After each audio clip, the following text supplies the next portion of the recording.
അപ്പോൾ നമ്മുടെ നാട്ടിൽ കണ്ടുവരുന്ന മറ്റൊരു സംഗതി, പള്ളികളിൽ റബീഉൽ അവ്വൽ 1 മുതൽ പിന്നെ 12 ദിവസങ്ങൾ ഇങ്ങനെ ആവർത്തിച്ച് എല്ലാ മഗ്‌രിബിനും അല്ലെങ്കിൽ സുബഹിക്ക് ശേഷവും, ഓരോ നാട്ടിലും ഓരോ ശൈലിയിലാണ്.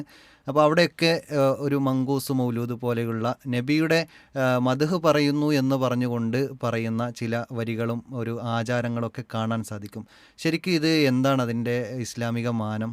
അതിൽ എന്തെങ്കിലും തെറ്റുണ്ടോ എന്നാണ് അടുത്തൊരു ചോദ്യം. നമ്മൾ മനസ്സിലാക്കേണ്ടത്, പ്രവാചക മദ്ഹുകൾ എന്ന പേരിൽ ഒരുപാട് ഗദ്യങ്ങളും പദ്യങ്ങളും പദ്യ സമ്മിശ്രങ്ങളുമൊക്കെയായിട്ട് ഒരുപാടെണ്ണം മലയാളം കൂടിക്കലർന്നതും തനി അറബിയിലുമൊക്കെ രചിക്കപ്പെട്ടിട്ടുണ്ട്. പലതും മലയാളം കൂടിക്കലർന്നതുണ്ട്, പലതും രചിക്കപ്പെട്ടിട്ടുണ്ട്. ഇതൊക്കെ പ്രവാചകൻ സ്വല്ലല്ലാഹു അലൈഹി വസല്ലമയുടെ മദ്ഹാണ് എന്നാണ് പറയാറുള്ളത്. ആർക്കും അഭിപ്രായ വ്യത്യാസമില്ലാത്ത ഒരു കാര്യമാണ് റസൂലുള്ളാഹി സ്വല്ലല്ലാഹു അലൈഹി വസല്ലമയുടെ മദ്ഹ് പറയുക എന്നത്. അത് പുണ്യമായ ഒരു കാര്യമാണ്, നല്ലതാണ്. അതുകൊണ്ടാണ് റസൂലുള്ളാഹി സ്വല്ലല്ലാഹു അലൈഹി വസല്ലമയുടെ ഹദീസുകൾ ക്രോഡീകരിച്ച ഗ്രന്ഥങ്ങളിൽ കിതാബുൽ ഫളാഇൽ എന്ന് പറഞ്ഞിട്ട് ഒരു അദ്ധ്യായം തന്നെ പല പണ്ഡിതന്മാരും ഉൾപ്പെടുത്തിയിട്ടുള്ളത്. നബി സല്ലല്ലാഹു അലൈഹി വസല്ലമയുടെ ശ്രേഷ്ഠതകളും പ്രവാചകൻ്റെ മഹത്വങ്ങളും പ്രവാചകൻ്റെ സ്വഹാബിമാരുടെ മഹത്വങ്ങളും ഒക്കെ ഉൾപ്പെടുത്തുന്ന ഒരു ഭാഗം, ഒരു അദ്ധ്യായം, നൂറുകണക്കിന് ഹദീസുകൾ ഉൾപ്പെടുന്ന ഒരു കാര്യം. അതേപോലെ തന്നെ പ്രവാചകൻ സ്വല്ലല്ലാഹു അലൈഹി വസല്ലമയുടെ ജീവിതവുമായി ബന്ധപ്പെട്ട് ഒരുപാട് ഗ്രന്ഥങ്ങൾ പണ്ഡിതന്മാർ എഴുതിയിട്ടുണ്ട്, പ്രവാചക ചരിത്രം എഴുതിക്കൊണ്ട്. അവിടെയൊക്കെ പ്രവാചകനെ പുകഴ്ത്തുകയാണ് ചെയ്യുന്നത്. അത് നമ്മൾ ചെയ്യേണ്ടുന്ന ഒരു കാര്യം. പ്രവാചകൻ സ്വല്ലല്ലാഹു അലൈഹി വസല്ലമയുടെ മഹത്വങ്ങൾ നമ്മൾ എടുത്തു പറയണം. അത് കൂടുതൽ നമ്മുടെ ഈമാൻ ഉണ്ടാക്കുന്ന ഒരു കാര്യമാണ്. പ്രവാചകനിലുള്ള വിശ്വാസവും പ്രവാചകനോടുള്ള സ്നേഹവും ആദരവും ഒക്കെ വർദ്ധിപ്പിക്കുന്ന കാര്യങ്ങളിൽപ്പെട്ടതാണ്. അതുകൊണ്ട് അത് തെറ്റാണ് എന്ന് ഒരിക്കലും പറയാൻ പറ്റില്ല. അത് തെറ്റല്ല, മറിച്ച് അത് വേണ്ടത് തന്നെയാണ്. പക്ഷേ ഈ എഴുതപ്പെട്ട ഗ്രന്ഥങ്ങൾ അല്ലെങ്കിൽ എഴുതപ്പെട്ട മാലകൾ, ഇപ്പോൾ ഉദാഹരണമായി പറഞ്ഞത് മങ്കൂസ് മൗലീദാണല്ലോ. ഈ മങ്കൂസ് മൗലീദിനെ പോലുള്ള ഈ ഗദ്യങ്ങൾ അല്ലെങ്കിൽ പദ്യങ്ങൾ, ഇവ എത്ര കണ്ട് പ്രവാചകൻ സ്വല്ലല്ലാഹു അലൈഹി വസല്ലമയെ സ്നേഹിക്കുന്നതാണ് എന്നത് നമ്മൾ നോക്കേണ്ടതല്ലേ. ഒരാൾ പറഞ്ഞു എന്നതുകൊണ്ട് മാത്രം സ്വീകരിക്കേണ്ടല്ലോ. ഈ മങ്കൂസ് മൗലീദിൻ്റെ തുടക്കം തന്നെ നമ്മൾ എടുത്തു നോക്കിയിട്ടുണ്ടെങ്കിൽ അവിടെ കാണാൻ കഴിയുന്നത് പ്രവാചകൻ സ്വല്ലല്ലാഹു അലൈഹി വസല്ലമയുടെ വലിയ മഹത്വം എന്ന നിലക്ക് ആദ്യമായി സൃഷ്ടിച്ചത് പ്രവാചകൻ സ്വല്ലല്ലാഹു അലൈഹി വസല്ലമയുടെ നൂറാണെന്ന്. ഔജദ നൂറഹു ഖബ്ല ഖൽഖിൽ ആലം എന്നാണ്. ഇപ്പോൾ തുടക്കം തന്നെ തെറ്റാണ്. അത് അള്ളാഹുവിൻ്റെ റസൂൽ സ്വല്ലല്ലാഹു അലൈഹി വസല്ലം പറഞ്ഞ ഏറ്റവും ശരിയായ ഹദീസുകൾക്കെതിരല്ലേ. അള്ളാഹു ആദ്യമായി സൃഷ്ടിച്ചത് കലമാണ് എന്ന് നബി സല്ലല്ലാഹു അലൈഹി വസല്ലം പഠിപ്പിച്ചതാണ്. എല്ലാ വിധികളും എഴുതുന്ന അല്ലാഹു സുബ്ഹാനഹു വ തആലയുടെ ഖളാഉകൾ മുഴുവൻ എഴുതിക്കൊണ്ടിരിക്കുന്ന കലമാണ് ആദ്യമായി സൃഷ്ടിച്ചത് എന്ന് നബി സല്ലല്ലാഹു അലൈഹി വസല്ലം പറയാം. മാലക്കാരൻ പറയുന്നത് റസൂലിൻ്റെ നൂറാണ്. ആ നൂറ് തന്നെ എന്ന് സൃഷ്ടിച്ചു? ഒരു മാലയിലാണ് അത് 2000 വർഷം മുമ്പ് എന്ന് പറയുന്നു. വേറൊരു മാലയിൽ 1,00,000 വർഷം മുമ്പ് എന്നാ. വേറൊരു മാലയിൽ പിന്നെ എത്രയോ. അത് അബദ്ധമായത് കൊണ്ടല്ലേ. അവരവർക്ക് തോന്നിയത് ഇഷ്ടം കൊണ്ടങ്ങനെ പറഞ്ഞുണ്ടാക്കുക. ഒരാൾ 2000 ആക്കി, ഒരാൾ 1,00,000 ആക്കി, ഒരാൾ 10,000 ആക്കി, അങ്ങനെ പോവുകയാണ്. ഒരു പ്രമാണവും ഇല്ലാത്തത്.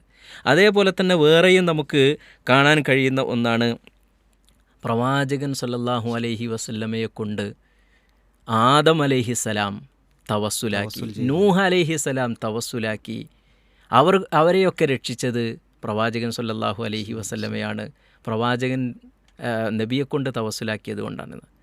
വിശുദ്ധ ഖുർആനിൻ്റെ നേർക്ക് നേരെയുള്ള ആയത്തിനെതിരാണത്. നബി സല്ലല്ലാഹു അലൈഹി വസല്ലമയെ തവസ്സുലാക്കിയിട്ടല്ല ആദം അലൈഹിസ്സലാം പ്രാർത്ഥിച്ചിട്ടുള്ളത്. ആദം അലൈഹിസ്സലാമിൻ്റെ പ്രാർത്ഥനയുടെ വചനങ്ങൾ അല്ലാഹ് വിശുദ്ധ ഖുർആനിൻ്റെ ആയത്തിലൂടെ എടുത്തു പറഞ്ഞതാണ്. ഫതലഖ ആദമു മിർ റബ്ബിഹി കലിമാത്ത്, അള്ളാഹുവിൽ നിന്ന് സ്വീകരിച്ചതാണ് ആ പ്രാർത്ഥനാ വാക്കുകൾ. അതേതാണ്? ഖാല റബ്ബനാ ളലംനാ അൻഫുസനാ വഇല്ലം തഗ്ഫിർ ലനാ വതർഹംനാ ലനകൂനന്ന മിനൽ ഖാസിരീൻ.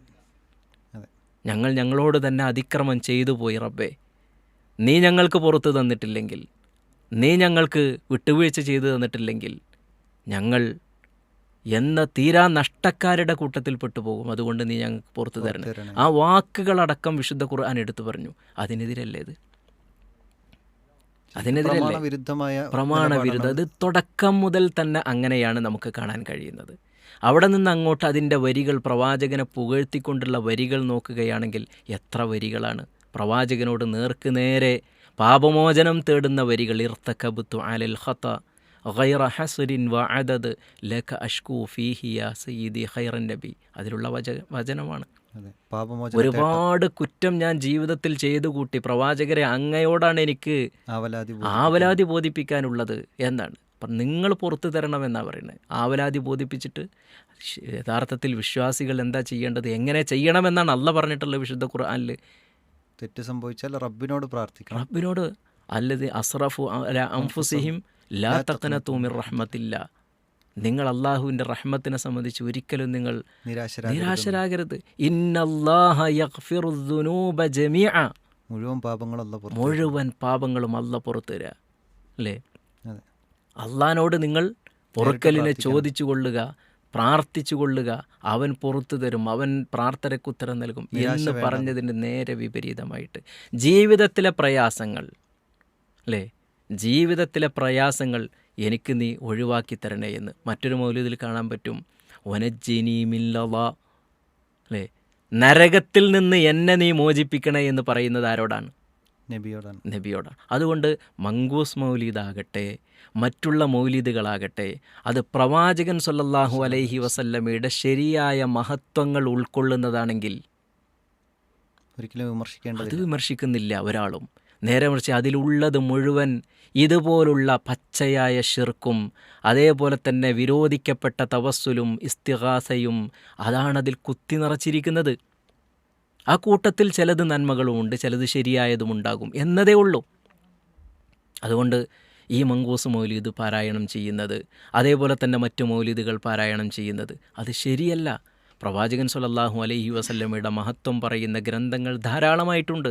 ആ ഗ്രന്ഥങ്ങൾ വായിക്കട്ടെ, പ്രവാചകൻ്റെ മഹത്വങ്ങൾ പറയട്ടെ. പ്രവാചകനെപ്പറ്റി ആക്ഷേപിക്കപ്പെടുന്ന സമയത്ത് പ്രവാചക ജീവിതം സത്യസന്ധമായി അവതരിപ്പിക്കട്ടെ. അതാണ് പ്രവാചകനോടുള്ള ഇഷ്ടമുള്ള ആളുകൾ ചെയ്യേണ്ടത്.